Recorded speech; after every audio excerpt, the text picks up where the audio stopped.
Organic trace minerals come in many types and formulations, leading to confusion about chemistry, terminology, and methodologies. With Balchem's Keysure line of chelated minerals, we provide superior performance and exceptional value by keeping it simple. Binding minerals to the highest quality plant protein-derived amino acids and peptides in our world-class production facilities, using a true chelation process pioneered by Balchem and trusted in both the human and animal arenas for nearly 60 years. The Keysure line delivers proven and consistent bioavailability to maximize performance, and a no-frills pricing approach for greater profitability. Visit balchemanh.com to see how Keysure chelated minerals are your link to superior performance and exceptional value. Hello, everyone, and welcome to the Real Science Lecture Series. My name is Scott Sorrell, Director of Global Marketing at Balchem. Today, we talk about something completely different from our previous Real Science lectures, insects. Join me in welcoming Katharina Unger, CEO and founder of LIVIN Farms, a leading company in the field of edible insects and novel food innovation. Katharina was born and raised in Austria and is currently living in Vienna. She is often described as a thought leader in the space of design for sustainability, food, and agricultural innovation. She has worked as a design advisor and consultant in agencies for her own clients in London, Hong Kong, Vienna, US, and Africa. Katharina has founded LIVIN Studio and LIVIN Farms. In fact, both companies are leaders in the field of edible insects and novel food innovations. She has brought her own and her clients' products successfully from idea to market. Katharina has given multiple lectures at universities and public events and is frequently booked as a lecturer, professional keynote speaker, and has been featured in many TV interviews worldwide. She is an alumna of the U.S. Fulbright program and studied industrial design to earn her master's degree. For her work, she has received the Red Dot Design Award, the Braun Prize Sustainability Award, the BioArt and Design Award, the Core 77 International Design Award, as well as numerous other awards, fellowships, and stipends. Katharina, the floor is now yours. Thanks so much for the kind introduction. It's a pleasure to be here. I'm very excited to share hopefully a few background information on the topic today, which is waste to protein on the world's smallest footprint, how to produce, apply, and utilize insect products now and in the future. I'm the CEO and founder of LIVIN Farms, a company active in that field. We've been working in the field of insects since 2012 and as a company since 2015. So I'll be happy to share a bit of the story on what is currently the trend in the insect industry and where we're heading next. But first of all, let me share a short story. In 2015, I gave a TED talk that was called "What if this device would change your eating habits?" With this device, I meant this device. It was called Farm 432, and it was probably one of the first machines in the field of growing black soldier fly larvae, very interesting fly species that we're still growing today. It's a full life cycle machine that grows the flies, the adult insect stage, the pupa out of which they hatch, they lay their eggs, turn into larvae, turn food waste into protein, then harvest and collect in the bottom of the device. And so everything turned around this beautiful insect here.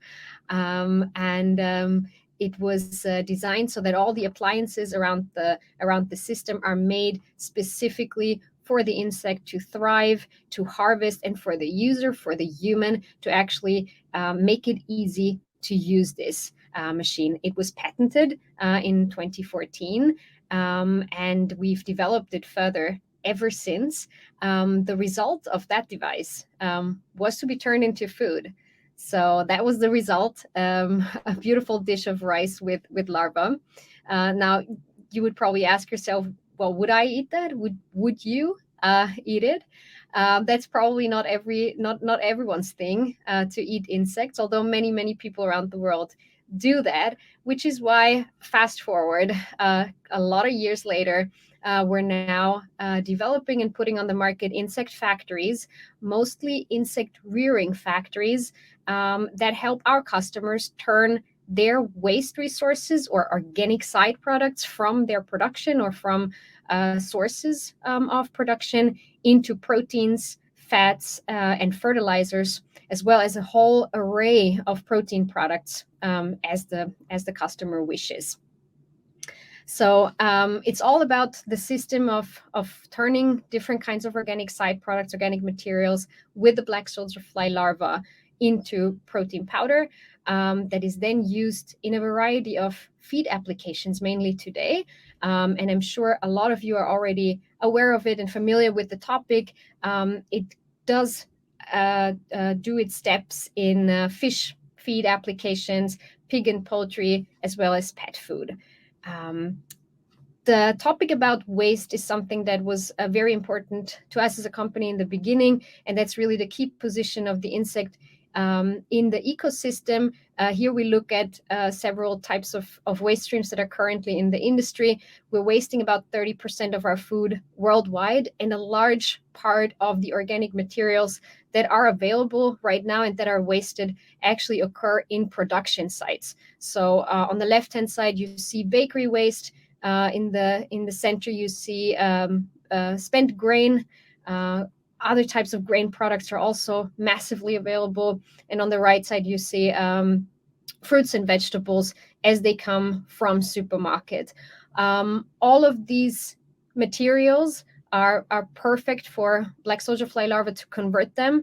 And this is really what we're aiming for. At the same time, as you know, current animal production is reaching its limits to certain degrees, and we're contributing to the second biggest factor of climate change, partially due to the feed that we're feeding our livestock today. So there is a huge part that the insect can play in making animal feed more sustainable and also healthy for the animals to eat. One of our core products is the seedlings, as we call them, or neonates, freshly hatched larvae that you see here. That's about 50 gram. In 1 gram, there's about 50,000 individual larvae. So I wish this picture would be movable right now, because you would see a whole sea of larvae moving like waves in here. There's a total of about 2.5 million animals in here. We've developed a system to ship them around Europe to several customers in Europe today that are converting their organic side products with our larva strains. We found a way to package them, to keep them moist and to keep them alive over several days of transportation. So they're as if they're freshly hatched by the time they reach our clients, where they then turn the waste into the protein products that are desired by our clients. Insects have a core position in the ecosystem, not only as converters of waste, but also as a natural feed source for a variety of animals. As you see here, for a fish, it's natural to catch the fly or the little larva on the surface of the water. And for the chick, it's natural to pick insects from the ground up. It makes animals really happy to do that, as we've seen in multiple tests, feeding live animals, live larvae, even to chickens or pigs or fish. And it has a lot of health benefits, as well as emission-saving benefits, which I get to later. But why is it that only a few of the insects around the planet are currently domesticated? So if you look at this picture, you see on the top left the black soldier fly larva, you see the honeybee in the center, and then the silkworm on the top right, and in the bottom the grasshopper, locust, mealworm, and a cricket. So only a few of those, actually really only the honeybee and the silkworm, are actually really domesticated over several hundreds of years. The remaining insects are now being domesticated. So why did this really take so long, even though they've been around for so long? Well, in other livestock industries, we know how long it can take until the animal is optimized to industrial production, optimized for its feed intake, optimized for also the consumer, and what the consumer at that current time really needs and wants from that animal. So here a picture of how a broiler looked like in 1957 and how the development of it was until 2005. And if we put that towards insects, then you might ask yourself, well, where do we go from here? Like, will we see a massive development? A lot of that development story, of course, today is still unknown, but we're well on our way to develop it further. I will shed a bit of light on current production practices, where the challenges are, and where we're going as a next stage with insect production. But first of all, let's see what we're talking about. There's a variety of insects that are, even in the US today, are grown. Cricket and specifically cricket is a much more common insect to be grown in the US than in Europe, for example. But probably the widest available insect currently in the sector of livestock for producing animal feed, protein for animal feed, is the black soldier fly larva and the black soldier fly. So you see the adult fly on the top. The adult fly lays eggs. Out of these eggs, baby larva neonates hatch. They have to be collected in industrial production, weighed or counted in a way, and then they grow out over a period of a total from 0 days old, freshly hatched larva until 11 or 12 days, depending on the feed, depending on the cycle of rearing. And then they turn into pupa if you go for reproduction and not harvesting them for protein. And then they hatch again into flies and go into the breeding cycle. So if we look back on these are pictures that were probably relevant in around 2012 when this industry really started and kicked off. Those were the means of production back then. So as you see on the left, there was a lot used for composting matters. So the larvae were oftentimes collected in the wilderness with compost bins, and then they grew on a mixed compost pile, mixed wastes. And therefore, of course, you see a lot of different sizes. You have a lot of inhomogeneous mass of insects. They were often used to be grown in receptacles, like you see in the center of the slide, because they have a very interesting natural tendency to crawl up when they want to pupate and turn into pupa and flies. So they crawl out of their moist feedstock. So that was used in a lot of backyard farming techniques. And on the bottom right, you see a way of growing or breeding flies, black soldier flies. So big nets were used, often manually harvested, of course, crates to be used. So the flies would lay eggs in places that are attractive for egg laying, where they would secure feed for the baby larva. And back then, a lot of the industry was really only starting, and a lot of initial information was gathered, and that's when also we developed the first prototype and patented the first prototype. So since then, of course, a lot has changed. Today, insect production looks more like this.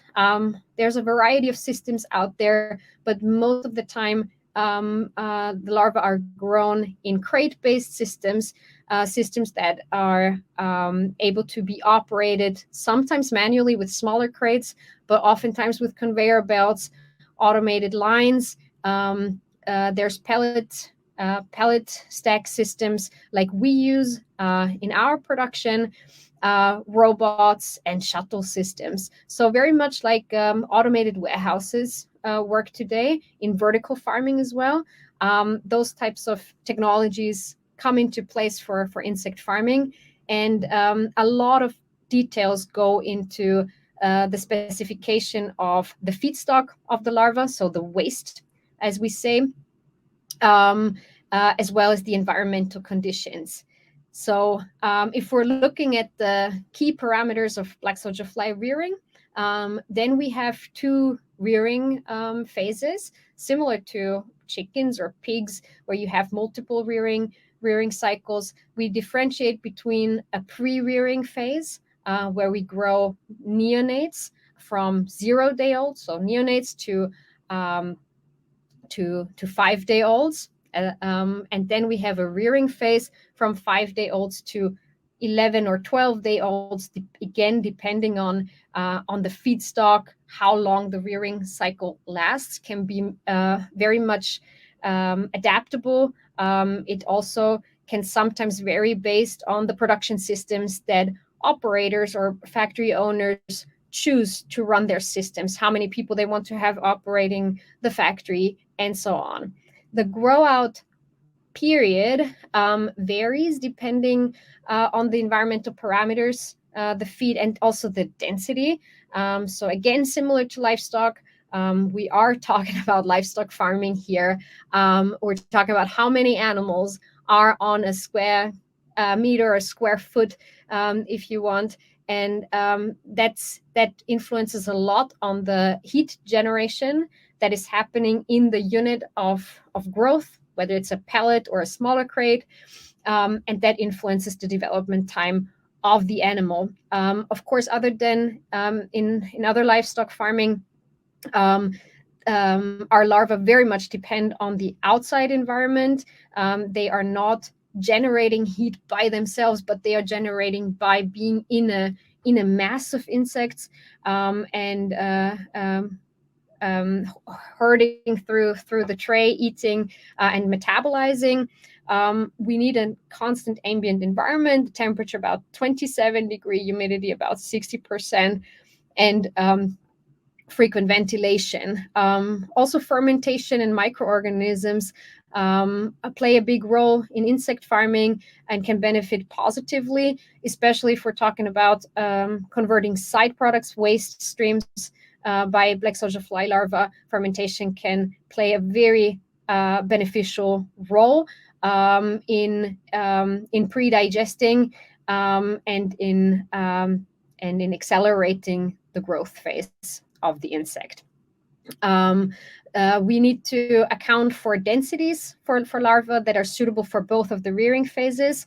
In the pre-rearing phase, when we're talking about neonates to 5-day-old larvae, they grow remarkably in that time. However, they need to have more heat generation by the mass of insects that are in a given unit, and there is a limit to that. So we have seen in production that we cannot extend beyond a certain scale for the pre-rearing phase, and we need more animals, more density. While as in the rearing phase, when the animals are bigger, of course we can go into more space, and have we have to have less animals in terms of density. For the feed substrate, other than poultry and pigs, our insects live in their feed. So they're very much dependent not only on the nutritional components, carbohydrate and protein ratio is very important for that, as well as micronutrients, but they also need a specific texture. So we call it internally, we call it fluffiness. So the density of the material, the aeration that it allows, the movement that it allows by the larva is very critical to allow the insects to live in that feed. From a nutritional standpoint, for example, the addition of fat, of oil in the feeds can have a lot of benefits. However, we're limited by the consistency that is affected by putting oil or fat into the substrate.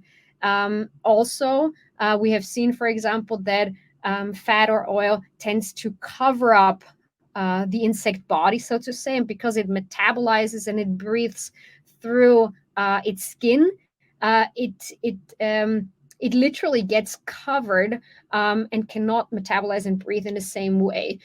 So we are very, very dependent on those parameters.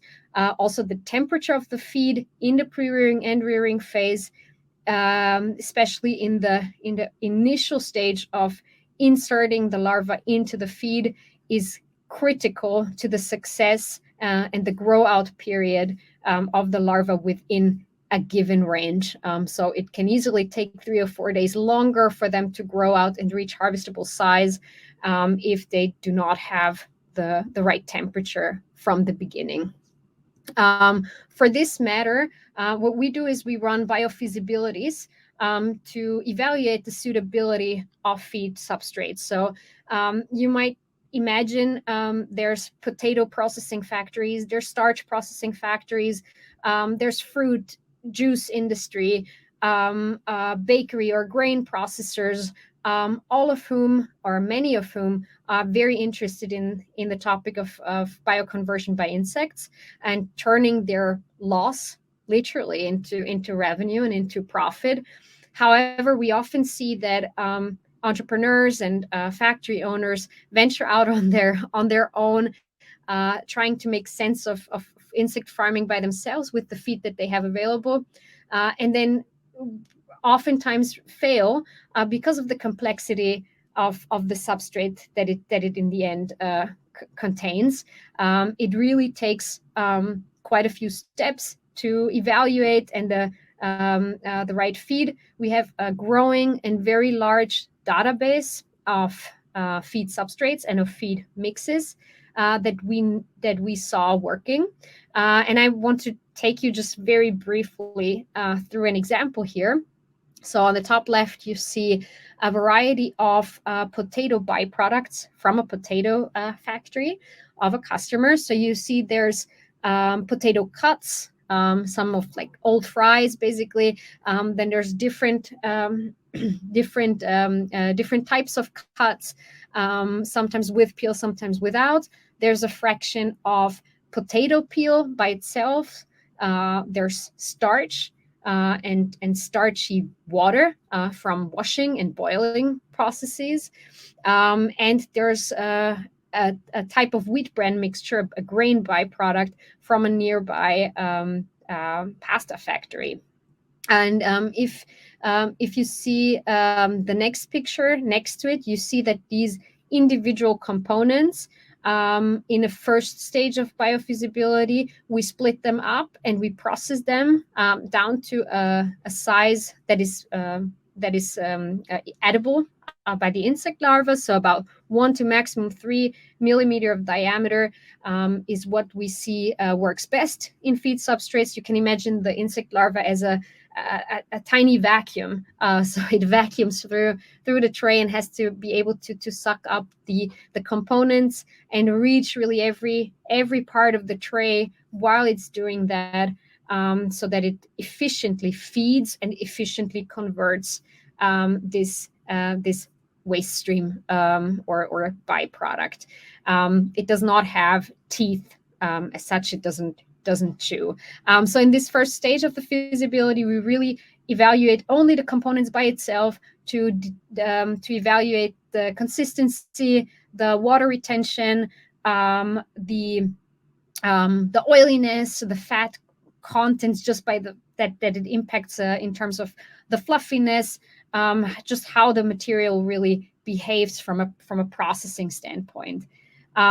Then in the next phase, after evaluating the efficiency of the substrates by themselves, we then go into feed formulation. So we then start mixing the components with each other. If they come from one single factory and we have the task to stick mostly to those components, or we also, if we see that it has potential, or if we have access to materials, we also might choose to mix with other grain byproducts that we know increase fluffiness of the material, or that has components that increase the performance of the existing feed mixture as it comes from that factory. So you see the feed mixtures here, and then we go through multiple phases. So we do this on a smaller scale first, then take out the best performing feed with a hero formula, and then scale it up to industrial size. So the photo that you saw earlier is in our demonstration factory here in Vienna, Austria, where we performed those feed trials. So we tested at the actual ventilation and temperature and humidity that is being used then in the factory that we set up for clients. We then go to the harvesting step. So after running the industrial scale feasibility, as we call it, we harvest the larvae, we dry them, we process them. We also harvest the frass. That's an industry-specific term for the remaining feed substrate, the eaten up feed substrate, as well as any remaining manure, feces that are in there, insect parts that are in there. We process these components. That's the core components that come out of our insect process. We produce data sheets, and then we are able to say how good is actually the end product as compared to the requirement of the customer. So most customers aim for a protein content of 60% in the defatted powder, which then has a shelf life of about 1 year, and is highly desirable as it is in applying it in feed mixtures, particularly in the pet food industry, but also in a variety of other livestock feeds. The breeding process is a whole different story. The breeding process is visualized here. So that's how current breeding facilities may look like, again, depending on the system. And we right now focus mainly for our customers on rearing factories. Why? Because the rearing process is something that is easier to standardize. It is replicable. You need to get the feed right. You need to get the sizing right. The seedlings, the neonates that are delivered to site to facilitate the rearing are absolutely critical, and the quality of them is absolutely critical. However, it is a system that can be operated then by any operator that you can find. The breeding process is something that requires a lot of skill, that is quite sensitive, that is a much more difficult process to facilitate. What you can see here is in a lot of production types, there is a dark cage area. So where the numbers are on the doors, that would be the dark cage area. So that's where pupa, so old larvae, are incubated. They are without light. They're very well ventilated, but they're without light. And there they incubate and turn into flies. You want the flies in the very initial phase of their lives to maintain energy. So you don't want them to get excited by light and fly around and start to try to find a mate. But you want them to really develop their wings. So the wing structure can be solid enough. It hardens out in the first 1 to 2 days, and then you funnel it into the breeding cage area where you have light, where you have a high moisture level, so you really have tropical conditions in there, and that's where the flies then find their mates, go about the mating process, and lay eggs. The life cycle of the fly itself is only a few days, in which it deposits eggs, and I have put together a few things here, which is the light is extremely critical. The light reflected on the wings of the flies makes them find their mating partners. Again, temperature and humidity is key. Flies lay their eggs into attractive, protected areas. So it needs moisture, shade, and a geometry that attracts oviposition. So the fly needs to make sure it has a space to hatch their babies, so that they find feed again. So on the next stage, just an overview of how does a rearing factory work. So on the left-hand side, you see the feed substrates, the waste, the byproducts as they come out of a neighboring factory, or as they are delivered on site, depending. The rearing factory in the middle, where baby larvae neonates are inserted into the system. Black soldier fly larva is grown and then processed into the end product that the customer desires. Most cases, it's defatted protein powder, which you call insect proteins, fats, lipids, and organic fertilizer.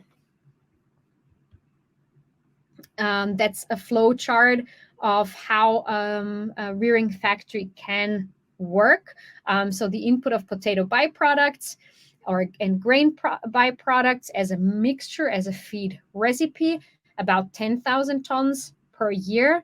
That's a smaller scale factory. That's in the European context, we would say that's a small to medium sized factory. It is sort of within the range of what a lot of customers right now in Europe request, and where a lot of attention is being put in terms of factory building. They go into a feed preparation process. Then the seedlings or neonates are being put into pre-rearing trays in it's an automated facility that from pre-rearing, they are dosed into rearing in trays. And then they go after 12 days of complete pre-rearing and rearing process, or 11 days, again, depending on the process, they go into harvesting. So they're separated from their frass, from their manure and the remaining substrate. And then you harvest the fresh larvae that are then in a dry rendering process, dried, defattened, and the fat is filtrated. And you result in protein powder, defatted powder of about 600 tons a year, and fat about 50 tons a year. The frass you can use to compost and to go about putting it out on the field in its wet form. It has about 50% of moisture content when it comes out, but it can also go into drying, pelletizing, and becoming a pelletized fertilizer of about 2,500 tons a year. So you see the frass component, the manure component, is a huge part of it. Again, similar as in other livestock processes. Just so you can envision a 10K factory, how that works from a scaling perspective. It's a 1,500 square, 2,000 square factory. So if you compare it to a starch factory, as you see here, this is roughly the sizing that it is, and that we see quite commonly, as mentioned here in Europe. The ROI of a factory like that, again, depends on the scaling, depends on the economics behind the feed, and it's usually between 2 to 5 years. And we see a 25% of production costs that are saved per ton of protein if you do only a rearing factory, and you can cut down on the cost of breeding operation, as well as electricity, energy, and so on, that you would all need for facilitating a breeding process. So how about the application then? In summary, the application in fish feed has shown that up to 85% of conventional fish feeds can be replaced by insect proteins. Insect protein has in several studies shown health benefits and a prebiotic positive impact on the gut microbiome. In poultry feed, the results in broiler feed was that it can be a good alternative to soybean and palm kernel oil. There was an improved feed conversion ratio that was seen, a better growth, reduced mortality. That it was seen that it can replace up to 20% of conventional chicken feeds, and in many studies that it was not affecting egg and eggshell quality by replacing the fish meal fraction of fish meal components in feeds. You might have seen other studies. There are a lot of studies out there. A lot of studies are quite old as well. There are more and more coming in the last 2 years. There's a lot of publishing. Before then, there was a wide variety of different quality insect proteins on the market and in the industry. So there was a lot of variety in those results. But those are more recent studies that have shown very positive results in pig feeds. Not poultry feeds, pig feeds. It was shown that it could replace up to 10% of the conventional pig feeds. It has shown to improve meat quality. The insect lipids showed increased feed intake of the piglets. There is a high amount of lauric acid that is very beneficial for piglets. So it was in studies used as an alternative against post-weaning diarrhea. So we see that there can be a lot of beneficial results from that. Pet food is right now the most used application for insect proteins or generally insect products up until now. The reasons for that is, of course, that there's still not a lot of quantity available on the market in terms of insect proteins, as well as the price point is, of course, very interesting to venture into pet foods. There is an additional marketing benefit to putting it on the market as such. And in studies, it again showed that it can replace up to 20% of the conventional pet foods, has good digestibility, results in good stool quality, and that it could be a hypoallergenic protein source for companion animals. It has also shown anti-inflammatory and antioxidative properties. So what we say is we're feeding the world while saving the planet. 92% of emissions can be saved per ton of protein as compared to soy when replacing it instead of using it instead of soy products. 5 tons of fish in the ocean could be on average saved for every ton of insect protein produced. You need about 5 tons of fish to make a ton of fish meal. 70% of emissions can be saved as compared to composting. Some of the challenges in the marketplace that we've seen was in the EU, that we were quite restricted for a very long time to place insect proteins on the market. Since 2017, it was approved for farmed fish, 2014 a bit earlier pet food. Today, insect proteins are approved for all livestock animals. And very recently, crickets and buffalo worms were also approved as human food, mealworms in 2020. A very famous study has shown that by 2030, the amount of insect proteins that will be on the marketplace will grow by 5,000%. So the right time to invest in this industry, whether by research, by application, by factories, by growing these industries is a very, very good time. One other critical thing that I think is very interesting from a US perspective is that in the EU, we've been quite restricted so far in terms of feedstock. The insect is considered a regular livestock. So therefore, we can only feed it on regulated feeds, which includes side products, of course, to a degree, like bakery waste.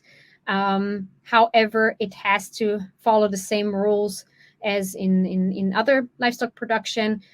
In the non-EU, outside of the European Union, it is allowed to feed slaughterhouse byproducts. It is allowed to feed manure. It is allowed to feed post-consumer waste, so consumer waste that really comes from plates and dishes that does not follow typical EU feed norms, which is a huge, huge benefit. So we have quite a lot of projects that we're looking at outside of the European Union due to the fact we've seen from research from our own lab tests that growing insects on actual feed resources is not detrimental to their growth, and neither in the end result of the product.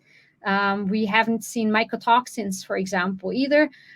So the insect itself is very well suitable for doing this and for creating a safe protein source out of such process.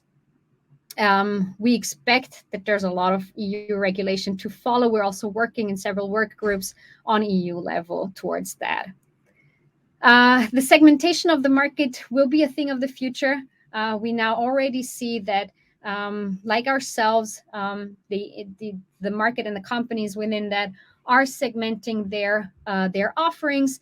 We have engineering companies on the one hand. We have sealing companies, neonate companies that sell the young animals, and we have insect producers that really focus on making high value output products from their insect production.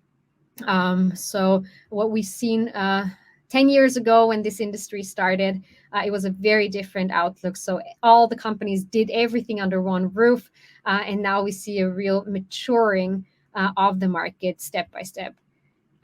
Decentralization will be a thing of the future as well. We'll see more and more smaller farms, farms that are on an agricultural level as well as big farms, which only shows a healthy system of a large variety of insect products in the market. The development of premium products and applications is another thing that is critical. On the left-hand side, you see fertilizer made from insect manure that is traded here in Austria. It's called Worm Gold.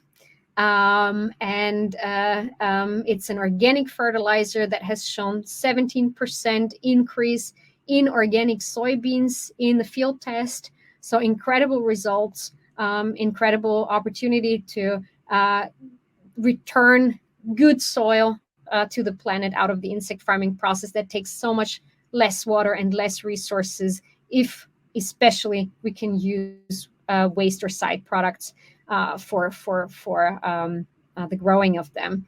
On the right-hand side, you see chitin, which is an interesting product that can replace sea-based, maritime-based chitin. You can retrieve it from the insect shells, from the pupa shells. You can retrieve it from the dead fly carcasses. We have multiple projects in that field that will enable high-quality chitin products from insects in the future. Another thing is human food. We've heard it. It's legal in the European Union from now on for all kinds of insects. And even though a few people will still have an ick factor about it, it is a thing of the future that will come. We will see more and more alternative products that have insect ingredients in them as an animal protein source. And consumer acceptance will increase. We're sure of that. One of the last points is the animal welfare for insects. We're again working on a European level a lot on the topic of how can we make sure that insects are grown under good conditions, that they are slaughtered in a humane way. There's more and more research on that. It's a big area to develop further, which will be also a big work package for all insect producers and related companies. We have the big benefit that invertebrates are a whole different kind of animal than mammals.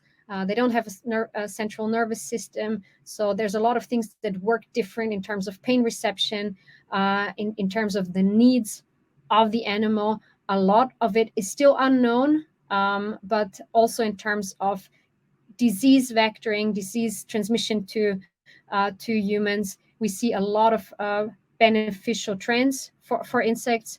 It's less risk for transmitting disease to humans. So also these aspects are big plus for insect farming.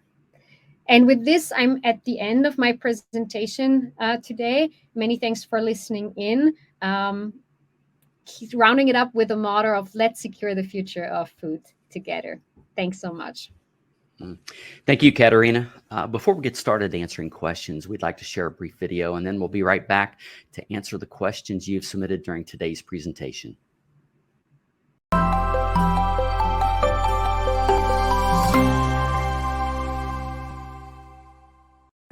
As the global leader in choline, Balchem has spent more than 50 years perfecting the art and science of choline chloride production.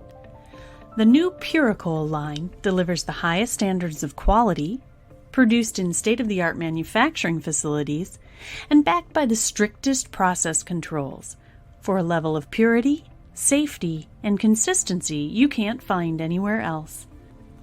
Turn to Puricol choline chloride from Balchem for an unmatched level of quality you can trust. Visit balchemanh.com to learn more.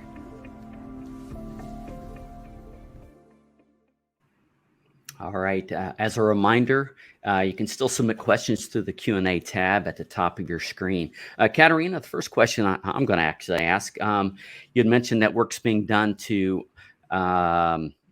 develop animal welfare guidelines. I'm kind of curious, how do you harvest or slaughter the soldier flies today?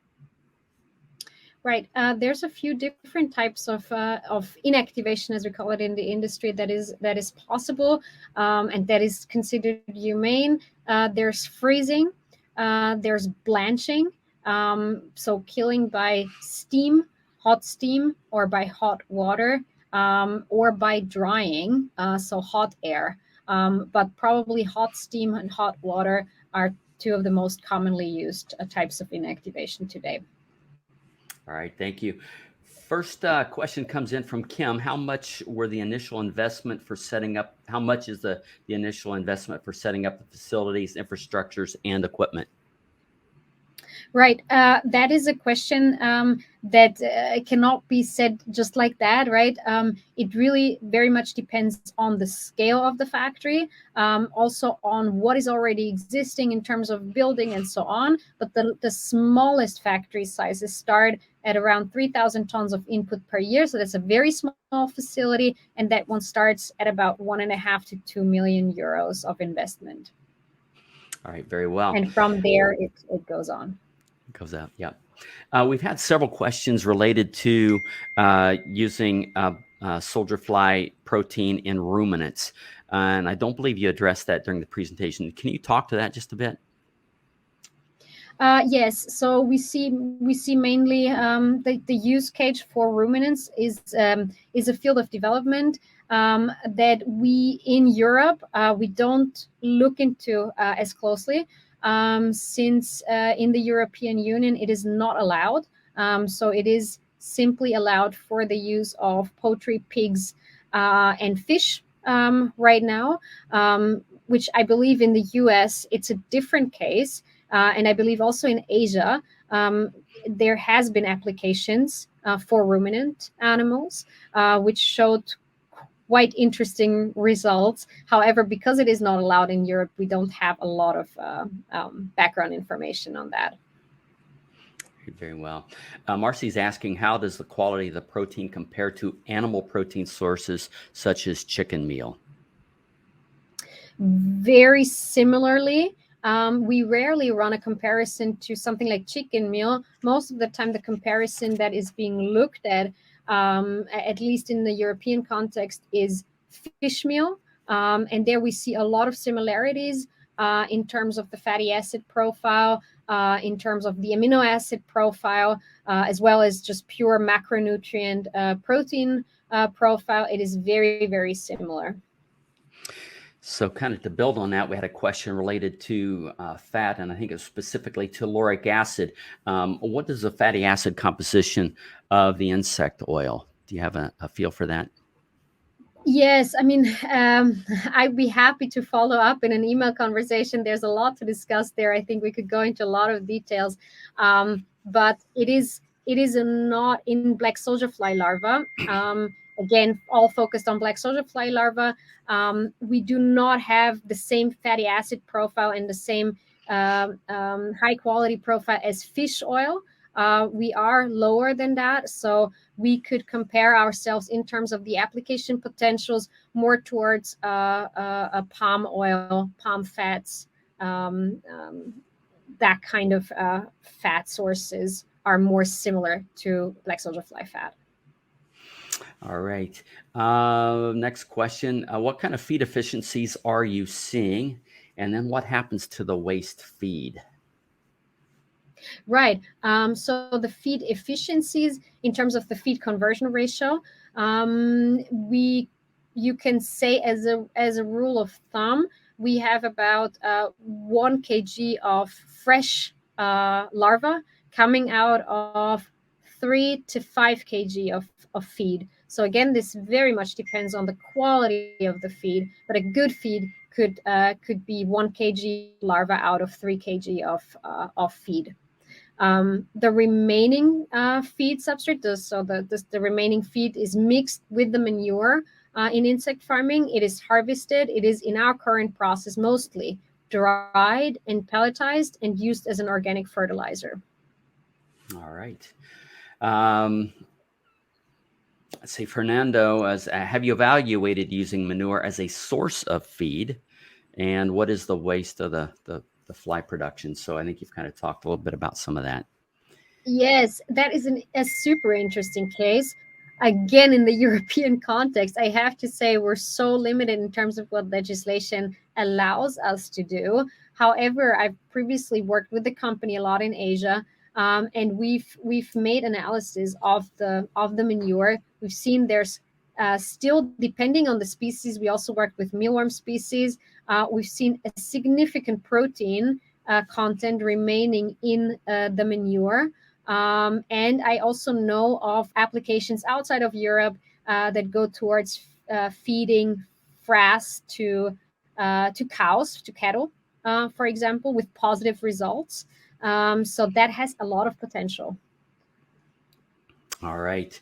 Dr. Schwab would like to know, how is the nutrient profile of the larva impacted by their diet? Mm-hmm. Very interesting question indeed. So we see, of course, a varying protein content on a macronutrient level. We, however, oftentimes don't see huge fluctuations as long as the diet is carbohydrate rich. We see a good profile. But what we also can target, we can target production of the larva, for example, more towards a higher fat content. That depends very much on the time. On one aspect is the feed, but the other point is the timing of the harvest. So towards the end of the life cycle, in a later grow out phase, you see higher fat content, which is particularly interesting for some people in the biodiesel, biofuel industry, or harvesting for fat content. All right. Next question is, how much do we really know about the nutrient requirements of the black soldier fly, and who's doing the work on that? Yes, there's a bunch of universities working on that. We ourselves work in quite a lot of in-house projects, as well as some outside projects on that field. So we know quite a bit, but we by far don't know enough. So we're really in the very beginning of starting to know about feed. And I would say the challenge here is really that you cannot calculate with a dry feed. You have this physical component, the textural component that is so significant on the performance of the insect. So that creates a huge challenge, but a very interesting one to calculate and formulate feeds for the industry. Yeah, kind of a related question is what's being done to improve the genetics of the black soldier fly? We're also in a very early stage on that. There are genetics companies already working on it. Again, we ourselves are in a project ourselves, but for now, the whole genome of the insect is not yet fully evaluated. So the biggest thing that is being done, the most effective thing that is being done right now in the industry, is selective breeding. So we do selective breeding. We do have different strains. We have collected for our own strain, our LIVIN farm strain from a variety of geographies. And we know that in different geographies, they are more adapt to certain types of feed, certain types of temperatures. So that is the most relevant, more economically relevant step right now to take in that direction. All right, Jose would like to know what's the best carbohydrate protein ratio for feeding? Right. So we see, again, you cannot only look at carbohydrate protein ratio. It depends on a lot of factors. It depends on the texture and so on. But in general, a 4-to-1 ratio, I would say, is the best that we see for now. Okay. Neil would like to know what's the level of biosafety do you implement on your farm? Yes. So the farm is an animal feed factory with a lot of animals. However, right now you cannot compare the levels of safety and of hygiene measures to a chicken factory, for example. Not at all. Actually, on the contrary, we see a lot of practices that might occur as not so hygienic is actually beneficial in insect farming. So, for example, the crates, the containers that insects are being grown in, if there are feed remains, so if they're not fully washed after every batch, we see beneficial results for the growth of the next batch in the same tray. So there is something about microbiome, about microorganisms that are beneficial. So we see it also from fruit flies, for example. We know that the mother fruit fly defecates close to the neonate, close to the egg that they lay in order to pass on the microbiome. We see similar things in black soldier fly. Related question. What kind of disease challenges do you see with black soldier fly, and how do you prevent them and treat them? Mm-hmm. So far, very, very few. It is probably, of course, also because the industry is still small right now. The production sites are small right now. So it is yet to be seen what kind of diseases come out. We know from other insect production or even from other systems in Asia, for example, that there's very, very little known in terms of real diseases in insects. What our bigger challenge actually is pathogens or non-beneficial insects like mites, for example. Oh, very interesting. We have a question related to price and how does it compare to protein prices from soybean meal? Mm-hmm. Yeah, that's a very frequent question. To which commodity products in the marketplace we can compare it right now? Of course, the price per unit of protein for insect production right now is massively higher than that of soy production. With soy, I believe the current market price is somewhere around $600 to $800 per ton. That's what I recently saw. In insect protein, we see a market value of a traded product that goes for about 3,500 to 6,500 euro per ton. So it is significantly higher. The cost structure simply right now cannot be fully compared. It's an animal protein, not a plant-based protein. So also the parameters of the economics are a bit different. However, of course, with increased economies of scale, the price of insect production goes down tremendously. And it already goes down massively with only putting out rearing factories instead of vertically integrated breeding plus rearing operations. The premise of this is based on waste material. Is there, Yes, have you correct. calculated or taken a look at, can we provide enough protein for animal livestock production? Do you have enough feedstock or waste materials? Yes, I mean there are millions of tons of feedstock available and wasted in the European Union today or on the European continent. Of course, there's not only full-on waste products, right? Like, I mean, how we define waste is a topic by itself. So in the European Union, I'm actually not allowed to say waste because that's not what we're legally allowed to feed to insects. It is by streams, side streams from the industries. So always depending on what we call waste. Also, wheat bran is to some extent is considered a side product, but is also a commonly traded product for other feedstocks. So of course, we also always use wheat bran or grain byproducts in insect production, but the more variable or the more space we have legally speaking, also outside of Europe, for example, where we can feed manure, where we can feed post-consumer waste, where we can feed all these sources. I mean, there the production capacities are really infinite. Yeah. Jose is asking, you had mentioned pre-fermentation of the feed substrates before.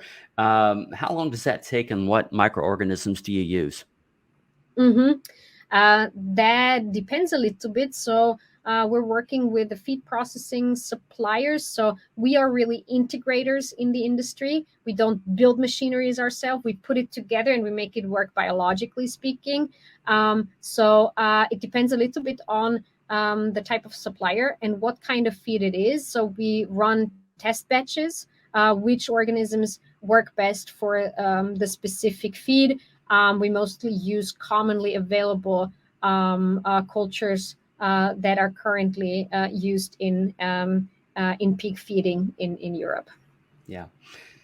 Next question comes from Kim, and I think you've touched on this a little bit, but in your presentation, you said the black soldier fly can replace 20 to 10% of the conventional commercial feeds for poultry and swine, respectively.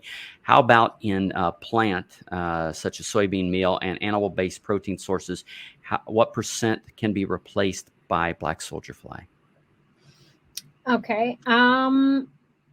I'm not 100% sure what is meant. So in plant, soybean meal, and animal-based protein sources, I think I mentioned a number, particularly for plant-based. So in most studies that are being done, we're looking at animal-based feed mixes, like fish meal bases, and then we're looking at soybean meal.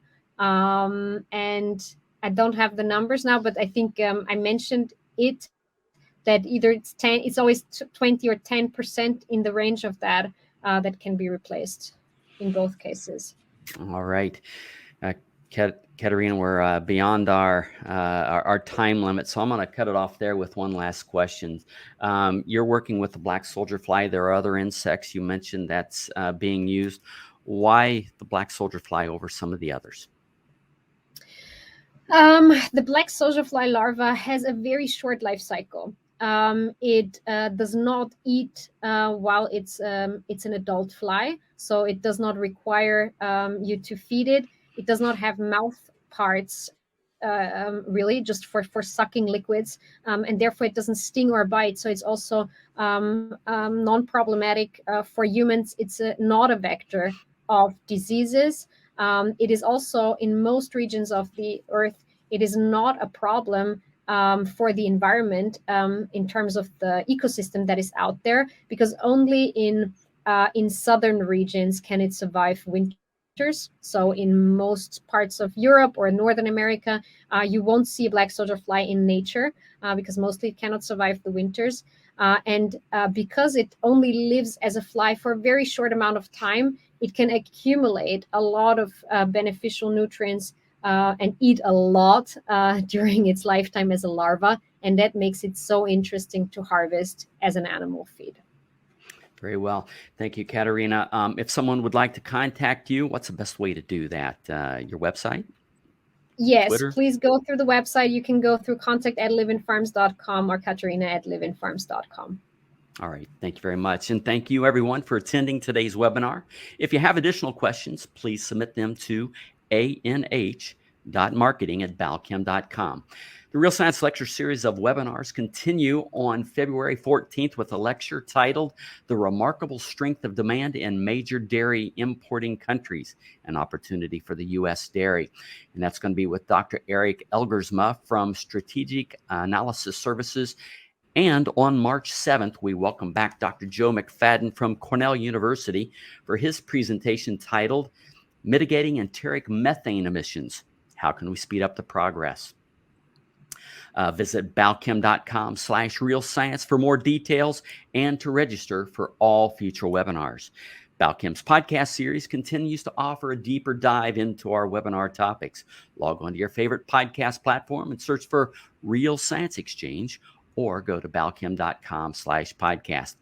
If you want a really cool Real Science Exchange t-shirt, just subscribe to the Real Science Exchange. Send us a screenshot along with your address and shirt size to anh.marketing@balchem.com, and we'll get that off to you right away. On behalf of Balchem and Katharina Unger, thank you for joining us today. Thank you. Yeah, thank you. That was very interesting.